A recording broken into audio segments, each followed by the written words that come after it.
2 दिन से पड़ रही बारिश से मथुरा वृंदावन की खुली पोल। जी हां, आपको बता दें मथुरा वृंदावन नगर निगम द्वारा कराए जा रहे विकास कार्यों की खुल गई पोल। जी हां, आपको बता दें मथुरा में विभिन्न जगहों पर जलस्तर बढ़ता जा रहा है और आवागमन में सुविधाएं बाधित हो रही है। देखिए किस तरीके से राहगीर पानी में होकर के निकल रहे हैं और कई फुट तक पानी भरा हुआ है। सीवर टैंक ओवरफ्लो हो चुके हैं। कहीं किसी को किसी भी प्रकार की राहत नहीं है, जबकि नगर निगम के अधिकारियों एवं महापौर द्वारा लगातार यह दावे किए जा रहे थे कि करोड़ों की लागत से मथुरा वृंदावन में अब पानी का भराव नहीं होगा, सड़कें सही रहेंगी, सुलभ रास्ता रहेंगे।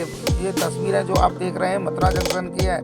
यहाँ पर भी जलस्तर सड़क पर है और राहगीरों को काफ़ी परेशानियों का सामना करना पड़ रहा है।